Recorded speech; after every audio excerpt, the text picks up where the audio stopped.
विश्व हिंदू परिषद मार्गदर्शक मंडल की बैठक में शामिल हुए सीएम धामी। उत्तराखंड में लैंड जिहाद के खिलाफ लिए फैसले पर साधु संतों ने सीएम का किया सम्मान। बोले, संतों की अपेक्षा पूरी होगी।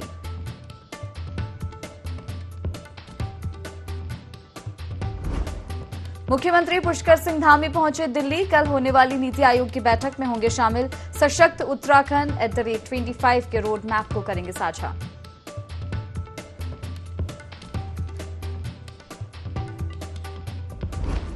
संसद भवन उद्घाटन विवाद में बीजेपी के राज्यसभा सांसद ने कांग्रेस को दी नसीहत। कहा, जो लोग आरोप लगा रहे हैं पहले वो स्वयं अपने इतिहास को देखें। कांग्रेस की आदत है कार्यक्रम में बाधा डालना।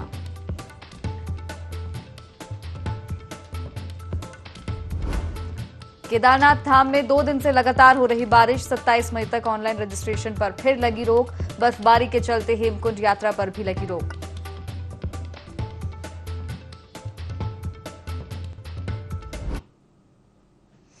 नमस्कार, IND 24 देख रहे हैं आप। मैं हूं आपके साथ हर्षिता सिंह और स्वागत है आपका बुलेटिन देवभूमि लाइव में। प्रदेश के सीएम धामी हरिद्वार के श्री कृष्ण निवास आश्रम में मंडल की बैठक में पहुंचे, जहां सीएम धामी ने एक बार फिर से अवैध मजारों पर बड़ा बयान दिया। उन्होंने कहा कि देवभूमि उत्तराखंड में अवैध ढांचों का जड़ से सफाया किया जाएगा। इसके साथ ही सीएम धामी ने बताया कि उत्तराखंड में समान नागरिक संहिता का ड्राफ्ट बनकर तैयार हो गया है। इसके लिए गठित कमेटी की रिपोर्ट भी 30 जून तक आ जाएगी। जल्द ही सबसे पहले समान नागरिक संहिता लागू करने वाला राज्य उत्तराखंड देश के अन्य राज्यों के लिए मॉडल के रूप में काम करेगा।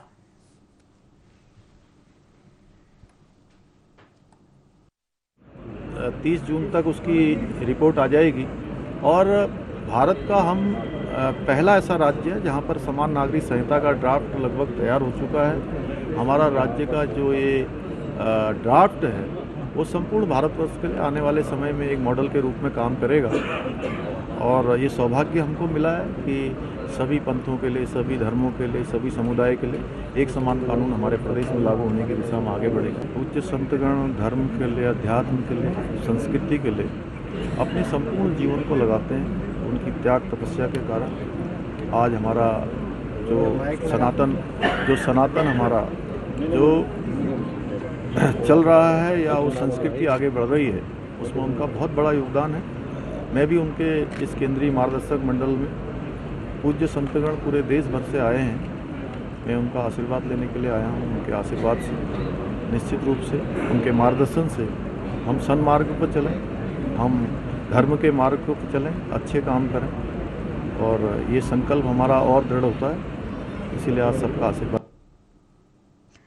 नए संसद भवन के लोकार्पण को लेकर घमासान जारी है। लोकार्पण कार्यक्रम में कांग्रेस पार्टी के नेताओं के शामिल न होने पर भाजपा ने कांग्रेस नेताओं को नसीहत दी है।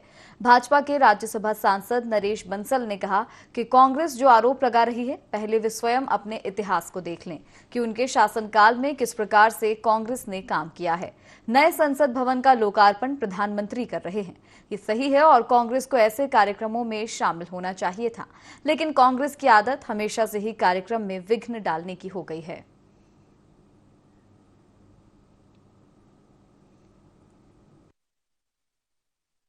को केवल विरोध करना है। आज केवल राष्ट्रपति जी के प्रति उनका अनुराग कैसे उमड़ आया?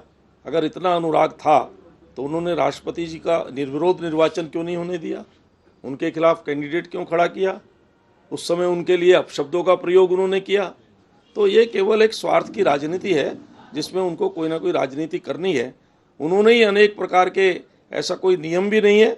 और अगर इतना ही है तो सोनिया गांधी तो राज्यपाल नहीं थी, उन्होंने छत्तीसगढ़ के विधानसभा भवन का उद्घाटन क्यों किया? वो तो राज्यपाल भी नहीं थी, सांसद थी केवल।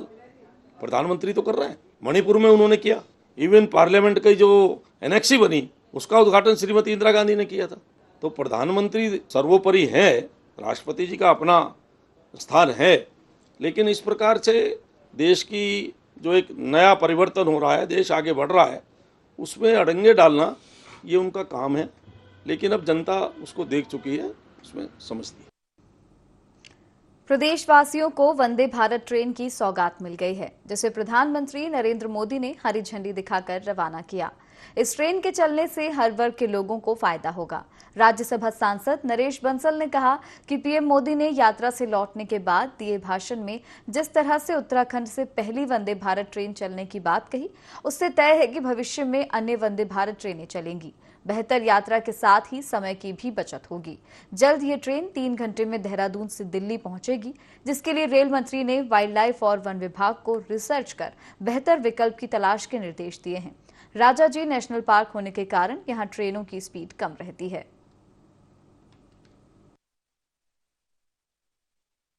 विदेश दौरे से लौटते ही उत्तराखंड को पहली वंदे मातरम ट्रेन दी है।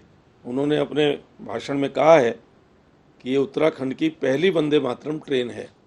तो इसका अर्थ ये है कि निकट भविष्य में और वंदे मातरम भी उत्तराखंड को मिलेगी, ऐसा मैं मानता हूँ। ये ट्रेन वास्तव में जहाँ समय को कम करेगी दिल्ली और देहरादून के, वहाँ हर वर्ग को इसका लाभ मिलेगा। सुविधाजनक ट्रेन है। मैंने कल स्वयं इसमें देहरादून से हरिद्वार तक का सफ़र किया है। पूरी तरह सुविधाजनक है, बैठने में मन लगता है और यहाँ के हर वर्ग के लिए, व्यापारी वर्ग, छात्र वर्ग, व्यवसायी वर्ग, सबके लिए ट्रेन पूरी तरह से अनुकूल है। उत्तरकाशी से आए दिन सड़क हादसे की घटनाएं सामने आ रही हैं, जहां गंगोत्री राष्ट्रीय राजमार्ग सुनकर के पास एक मैक्स वाहन दुर्घटना का शिकार हो गया, जिसमें कुल 4 लोग सवार थे, जो कि सामान्य रूप से घायल हालत में पाए गए हैं, जिन्हें इलाज के लिए सामुदायिक स्वास्थ्य केंद्र भटवाड़ी लाया गया है। वहीं वाहन लगभग 30 मीटर खाई में पलट गया है।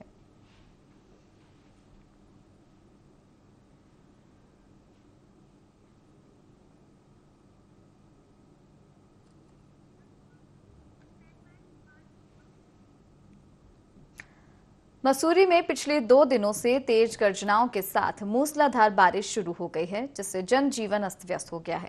वहीं बारिश के कारण तापमान में भी भारी गिरावट आई है, जिससे लोगों को एक बार फिर अपने गर्म कपड़े निकालने पड़ रहे हैं। बता दें कि पर्वतों की रानी मसूरी में एक बार फिर से सर्दी का एहसास होने लगा है और ऐसा महसूस हो रहा है कि मानो फिर से सर्दियों के दिन आ गए हैं। वहीं दून घाटी भी कोहरे की आगोश में आ गई है। हालांकि जहां बारिश हो रही है, वहां पर्यटक मौसम का जमकर आनंद ले रहे हैं।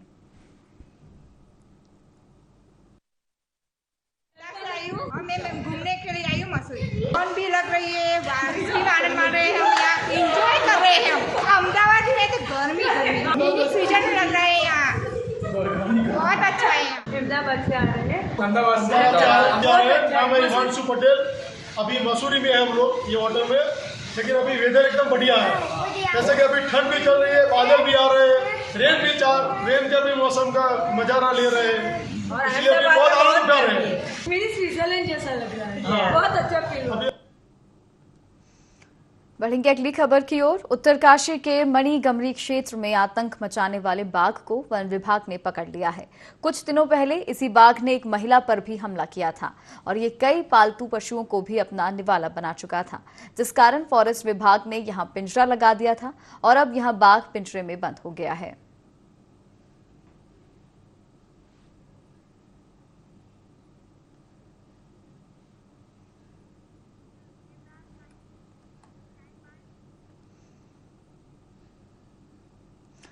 देर रात आई तेज आंधी तूफान से पेड़ टूटकर गिर गए। वहीं बिजली के तार पर गिरने से बड़ा हादसा हुआ है। बिजली का तार टूटकर दुकान के ऊपर गिरने से दुकान में आग लग गई, जिससे दुकान में रखा सामान जलकर राख हो गया। रानीपुर कोतवाली के बहादुराबाद इंडस्ट्रियल में स्थित पंजाब चिकन सेंटर दुकान में लगी आग लगने की सूचना पाते ही स्थानीय पुलिस और दमकल विभाग की गाड़ी ने मौके पर पहुंचकर आग पर काबू पाया। घटना रात्रि करीब 3 बजे की बताई जा रही है।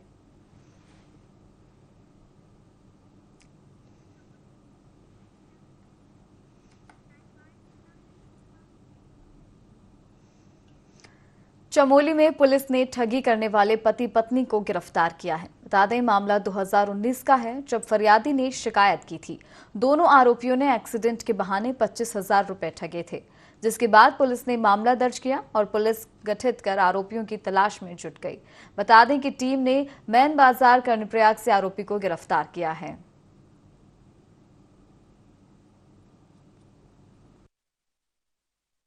प्रयाग में न्यायालय के हस्तक्षेप से 229 का एक मुकदमा कायम किया गया था। ये पूर्व में एक मुकदमा 420 में 2019 में कायम हुआ था, जिसमें हस्बैंड और वाइफ भी लगातार फरार चल रहे थे। उसके बाद जमानत में पाके ये लोग लगातार फरार थे। इसको ध्यान में रखते हुए बार बार न्यायालय द्वारा जब इनको बुलाया जा रहा था, उसमें ये लोग नहीं आ रहे थे, तो उसमें 229 का एक मुकदमा इसमें कायम हुआ। उधम सिंह नगर के खटीमा में अवैध मिट्टी खनन मामले में बड़ी कार्रवाई की गई है। बता दें, खनन माफियाओं का जंगल राज चल रहा है, जिस पर संज्ञान लेते हुए पुलिस क्षेत्राधिकारी खटीमा वीर सिंह द्वारा ने खनन माफियाओं के विरुद्ध ताबड़तोड़ कार्रवाई की। कार्रवाई करते हुए बिगराबाग क्षेत्र से 6 ट्रैक्टर ट्रॉलियों को बिना अनुमति के खनन करते हुए पकड़ा और उन्हें सीज कर दिया गया, जिससे अवैध खनन करने वाले मिट्टी खनन माफियाओं में हड़कंप मच गया है।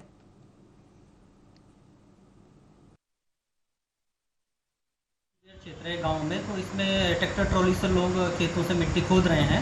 तो इसमें हमारे द्वारा तीनों थानाध्यक्षों को भी निर्देशित किया गया है कि जहां पे भी ऐसा अवैध खनन है उनको तुरंत सीज किया जाए और अवैध कहीं पे भी न चले। छापेमारी की गई, तो इसी दौरान क्षेत्र में अवैध खनन करते हुए 6 ट्रैक्टर ट्रॉलियाँ हमने पकड़ी। उनसे जब परमिशन के बारे में पूछा गया तो परमिशन वो नहीं दिखा पाए, तो इसलिए उनको दाखिल कर दिया गया है चक्रपुर चौकी में। अब नियमानुसार उनके विरुद्ध वैधानिक कार्रवाई की जा रही है। बढ़ेंगे अगली खबर की ओर। थराली देवाल को जोड़ने वाले पिंडर नदी पर बने मोटर पुल का बीच का हिस्सा धंसने लगा है, जिससे मोटर पुल की स्थिति बद से बदतर होती जा रही है। हालांकि इसकी जानकारी स्थानीय व्यापारियों ने प्रशासन और पुलिस को दी है, जिसके बाद उपजिलाधिकारी, लोक निर्माण विभाग और पुलिस ने मौके पर जाकर वाहनों की आवाजाही पर रोक लगा दी। लोक निर्माण विभाग के अधिकारियों के मुताबिक पहले भी कई बार मोटर पुल पर अनियंत्रित ओवरलोड डंपरों के आवागमन की शिकायत कर चुके हैं। बावजूद इसके ओवरलोड वाहनों को नहीं रोका गया, जिसके चलते मोटर पुल का मध्य भाग धंस गया।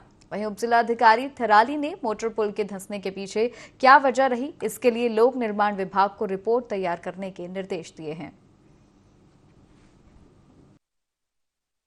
ये पुल जो मुख्य पुल है वो बीच में धंस गया है, तो मैंने मौके पे आके देखा कि ये वास्तव में धंसा हुआ है। तो इसकी हमने संबंधित विभाग को और प्रशासनिक अधिकारियों को, अपने अधिकारियों को सूचना दे दी है और हमने मौके पे इनके पीडब्ल्यूडी के अधिकारियों से वार्ता के बाद जो भारी वाहन है, बड़े वाहन है और जो सवारी भरे हुए वाहन है, उनको इसमें हमने प्रतिबंधित कर दिया। जो छोटी गाड़ी जाएगी वो खाली करके जाएगी, यानी सवारियों को जो है ट्रांसमिट करेगी और हमने यहाँ ड्यूटी लगा दी है। बड़े वाहन बिल्कुल प्रतिबंधित कर दिए गए। इसमें जो है क्षतिग्रस्त होने का मुख्य कारण तो यही है कि इसमें जो है रात को ओवरलोडिंग हुई है। जो शायद जो डंपर चल रहे हैं आजकल, ओवरलोडिंग की वजह से जो है ये जो बीच वाला हम लोगों का जो बीच वाला पार्ट है, मतलब एकदम मध्य भाग में हम नीचे देख के आए, तो 8वां पैनल है, उसका एक पैनल जो है उसका जो है स्लैब हो रखा है, उसका डैमेज। बाकी गटर में कोई ऐसी कोई परेशानी नहीं है। ये सुबह ही मेरे संज्ञान में मामला आया है कि बीच का एक पैनल है लगभग 10-12 मीटर का, वो धंसा है। उसमें विजिट भी कर ली गई है, थाना अध्यक्ष भी वहाँ पे गए थे, हमारी रेवेन्यू की टीम भी थी और ये पीडब्ल्यूडी वाले भी थे। तो अभी इनकी एक संयुक्त रिपोर्ट मेरे पास आनी है, लेकिन प्रथम दृष्टया उसमें यही है कि अभी उसको भारी वाहनों का उसमें आवाजाही को जो है सुरक्षा की दृष्टि से बंद करा जाएगा और बाकी फिर उसमें रिपेयर की कार्रवाई करेगी। लक्सर में ऊर्जा विभाग कार्यालय में भारतीय किसान यूनियन के पटेल किसान संगठन ने धरना प्रदर्शन शुरू कर दिया। किसानों का कहना है कि ट्रांसफार्मर स्थापित करने में ऊर्जा विभाग लगातार जानबूझकर देरी कर रहा है। इतना ही नहीं, किसानों ने ऊर्जा विभाग के अधिकारियों और कर्मचारियों पर पैसे लेकर काम कराने का आरोप भी लगाया है। वहीं किसान संगठन के राष्ट्रीय अध्यक्ष ने कहा कि विभागीय रजिस्टर में हाजिरी लगाई गई, पर कार्यालय में अफसर और कर्मचारी लगातार गायब चल रहे हैं। किसानों ने कहा कि वे अब ऊर्जा विभाग के खिलाफ मोर्चा खोलकर क्षेत्र के गंगनौली स्थित हाइडल यानी बड़े बिजली घर पर तालाबंदी करते हुए फैक्ट्रियों को ठप करेंगे।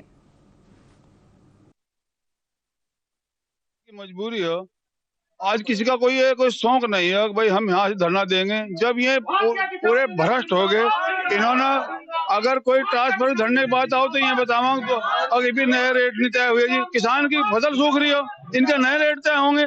बिजली में दूसरी बात शहर का अलग और गांव का अलग। क्यों है भाई जी? पैसे एक तरफा, बिल्कुल जब एक तरफा सब एक चार्ज लिया जा रहा तो एक ऐसा गाँव के बराबर मिलनी चाहिए, शहर को बराबर मिलनी चाहिए। इनका ग्रामीण क्षेत्र का अलग और शहर का अलग, तो ये गलत है। रही लाइनमैन इनके पैसे ले लेकर इनके सारे वहां से सारे गाँव लूटे लोग लोगों की फसल सूखी जा रही, ट्रांसफार्मर को 6-6 महीने हो जाए ये नहीं देते, लाइन खींचे है, रसीद कटे है, 1 साल हो गया उन्होंने नहीं देते, जो इन्हें पैसे दे उनके लाइन खींचो। और मैं एक और बात बतानी चाहता हूँ, 4-5 दिन तक यहाँ ऑफिस में अटेंडेंस लगती रहे, अधिकारी कोई ऑफिस में आता ही नहीं, एक दिन आवा और उसी दिन सब अटेंडेंस लग जाओ। और उसके खिलाफ आज हमने ये मोर्चा खोला और इसके बाद में हम जो गणोली आइडियल उसे बंद करेंगे, जितनी फैक्ट्री है उनका पूरा कार्यकाल ठप करेंगे। लोहाघाट ब्लॉक के काफली की जय दुर्गा एंटरप्राइजेज डेयरी उद्योग के मालिक अरुण जोशी ने आंचल डेयरी चंपावत पर दूध में मिलावट करने का गंभीर आरोप लगाया है। डीएम चंपावत नरेंद्र सिंह भंडारी को आंचल डेयरी के दूध की जांच करवाने की मांग करते हुए ज्ञापन दिया है। अरुण जोशी ने ज्ञापन में जानकारी देते हुए बताया कि उनके डेयरी उद्योग के लिए आंचल डेयरी चंपावत से प्रतिदिन लगभग 500 लीटर दूध खरीदा जाता है, लेकिन आंचल डेयरी के दूध में काफी मिलावट की जा रही है।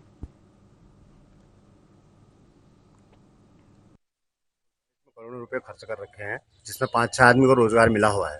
तो दिन पर दिन रोज उनको हम कह रहे हैं कि दूध की क्वालिटी सही रखिए, लेकिन रोज वो सुन ही नहीं रहे हैं। परसों इतना खराब दूध आया कि वो बिल्कुल पनीर भी नहीं बना रहा है।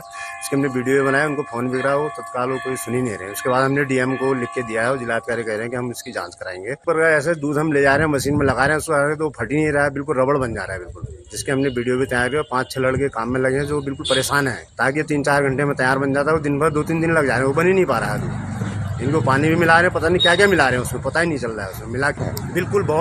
बिल्कुल मिलावट है, बहुत ज्यादा, थोड़ी मात्रा में, काफी ज्यादा मात्रा में। तो डीएम सर से हमने अपील की, एक तो इसकी जांच जो क्वालिटी सही करा, और एक जो हमारा एक दिन का बिल्कुल दूध ज्यादा ही खराब है, तो हमने उसके पैसा वापसी दे या जो भी है उसका पेमेंट हम नहीं करें।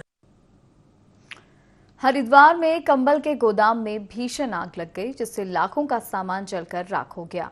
आग लगने से क्षेत्र में अफरा तफरी का माहौल हो गया। कड़ी मशक्कत के बाद फायर ब्रिगेड ने आग पर काबू पाया। अग्निशमन विभाग आग लगने के कारणों की जांच कर रहा है। आग को लेकर सीएफओ अभिनव त्यागी ने बताया कि अग्निशमन विभाग को सूचना मिली थी कि 2 दुकानों में भीषण आग लगी है। मौके पर 3 फायर विभाग की गाड़ियों को बुलाया गया। कड़ी मशक्कत के बाद आग पर काबू पाया गया।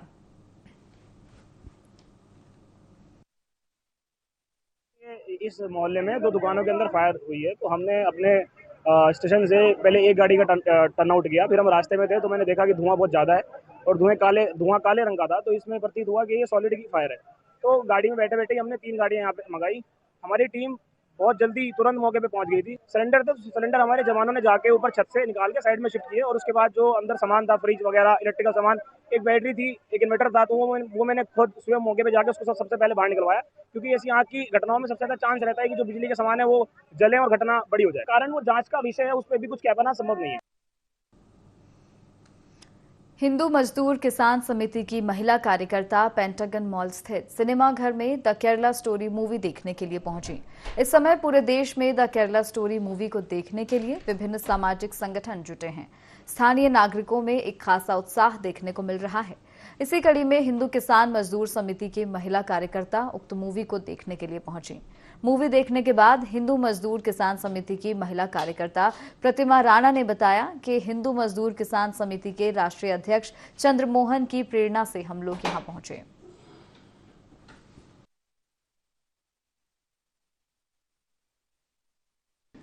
चलिए बढ़ेंगे अगली खबर की ओर। मौसम विभाग का बारिश को लेकर अलर्ट जोशीमठ सहित बद्रीनाथ धाम में सटीक साबित हुआ, जहां जोशीमठ सहित बद्रीनाथ में दोपहर बाद बारिश ने दस्तक दे दी, जिसके चलते बद्रीनाथ धाम की ओर आने वाली हेली सेवाएं भी शाम को बाधित हो गईं। वहीं सिंहद्वार के समीप श्रद्धालु छाता बरसाती ओढ़कर कतारों में अपनी बारी का इंतजार करते नजर आए। बीकेटीसी के मीडिया प्रभारी डॉक्टर हरीश गौड़ ने बताया कि अब तक करीब 3,81,000 यात्री बद्रीनाथ धाम के दर्शनों का पुण्य लाभ अर्जित कर चुके हैं।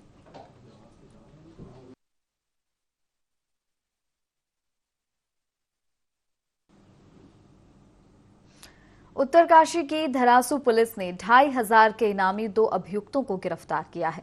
कंपनी में निवेश के नाम पर धोखाधड़ी के मामले में अब तक 5 गिरफ्तारियां हो चुकी हैं। पूछताछ में अभियुक्तों ने बताया कि वे दिव्यांश ग्रुप की कंपनियों दिव्यांश निधि लिमिटेड में डायरेक्टर के पद पर काम कर रहे थे।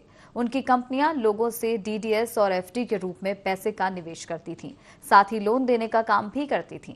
कोविड के दौरान उनकी कंपनी का पैसा मार्केट में डूब गया था, जिस कारण कंपनी की प्रॉपर्टी बेचने के बाद भी वे लोगों का पैसा वापस नहीं कर पाए। थाना धरासू में धारा 420 आईपीसी के तहत दिव्यांश ग्रुप ऑफ कंपनी के डायरेक्टर और उसके सचिवों के खिलाफ मुकदमा लिखा गया था और इसमें इस मुकदमे में जो है 3 गिरफ्तारियां पहले भी की जा चुकी थी और कल इसमें 2 गिरफ्तारियां और की गई हैं। ये जो 2 गिरफ्तारी की गई हैं ये बहुत टाइम से वांछित चल रहे थे तो इनको इनामी भी घोषित किया था और इनकी कल गिरफ्तारी की गई है। जो ये गिरफ्तारियां हुई हैं ये जो अभियुक्तों के विरुद्ध जनपद देहरादून में 2, टिहरी में 1 और उत्तरकाशी में 2 धोखाधड़ी के अभियोग भी पंजीकृत हैं। इनके आपराधिक इतिहास की जानकारी खंगाली जा रही है। राष्ट्रीय स्तर की निशानेबाज, साथ ही एक बड़े राजनीतिक परिवार से ताल्लुक रखने वाली आरुषि राणा, जिनके पति जसपाल राणा अंतर्राष्ट्रीय स्तर पर गोल्ड मेडल भारत के लिए जीत चुके हैं। इस ऊंचाई पर होने के बाद भी आरुषि राणा ने गंगोत्री ग्लेशियर गोमुख को बचाने के लिए पहल की और उत्तरकाशी में रहकर गोमुख ग्लेशियर और ग्लोबल वार्मिंग पर पीएचडी कर रही हैं। आरुषि राणा से IND 24 संवाददाता दीपक नौटियाल ने खास बातचीत की। आपको मिलवा रहे हैं जो कि किसी परिचय की मोहताज नहीं, अपने आप में जो है अंतर्राष्ट्रीय स्तर की शूटर है और इनके ऊपर एक बहुत बड़ा नाम जुड़ जाता है जसपाल राणा जी। जसपाल राणा जी की धर्मपत्नी आरुषि राणा जी, जो कि अटलांटिका में जो है ग्लोबल वार्मिंग पे काम कर चुकी हैं और इस बार जो है गंगोत्री ग्लेशियर को बचाने के लिए जो है उत्तरकाशी में काम कर रहे हैं। आइए आप मिलाते हैं आरुषि राणा जी। जी आरुषि जी, क्या हाल है? जी बिल्कुल अच्छे, थैंक यू। आप ग्लोबल वार्मिंग पे काम कर रहे हैं, क्या कहना है? ये जर्नी आई थिंक स्टार्ट हुई 2 साल पहले when I enrolled for this Antarctica expedition. ये एक्सपीडिशन क्लाइमेट चेंज की अवेयरनेस बढ़ाने के लिए था एंड जो लॉसेस देखे जा रहे हैं ग्लोबल वार्मिंग के, स्पेशली हमारे पोल्स पे, नॉर्थ पोल पे और साउथ पोल पे, उसकी अवेयरनेस बढ़ाने के लिए एक्सपीडिशन मैंने किया था। अराउंड द वर्ल्ड से हम 140 पार्टिसिपेंट्स थे जिन्होंने इस एक्सपीडिशन में पार्ट लिया एंड उसके बाद एक्सपीडिशन के बाद जब मैं यहाँ उत्तराखंड में गवर्नर सर से मिली, I think he was the first person who motivated me to work on the glaciers of Uttarakhand and that's how this started. And अब मैं ये चाहती हूँ कि मैं यहाँ पे उत्तराखंड में कुछ कर सकूँ। गंगोत्री ग्लेशियर पे मैं काम करना चाहती हूँ। PhD भी मेरी इसी सब्जेक्ट पे रहेगी, गंगोत्री ग्लेशियर पे काम करने के लिए। एक बहुत अच्छी स्टार्ट मिली है मुझे। ये मेरा जो गंगोत्री का ट्रिप, अभी मैं आज गंगोत्री से वापस आ रही हूँ, तो बहुत सक्सेसफुल ट्रिप रहा। आई थिंक बहुत लोगों से, बहुत नॉलेजेबल लोगों से मिलना हुआ। तो I think I am thankful to this journey and I am thankful to all these people जो मेरे को हेल्प कर रहे हैं। तो ये थी आरुषि राणा जी, जो कि गंगोत्री ग्लेशियर को बचाने के लिए जो है उत्तरकाशी में आई है और अगले 2-3 साल यहीं पे काम करेंगे। दीपक नौटियाल, IND 24, उत्तरकाशी। और इसी के साथ इस बुलेटिन में फिलहाल इतना ही। आप देखते रहिए IND 24। नमस्कार।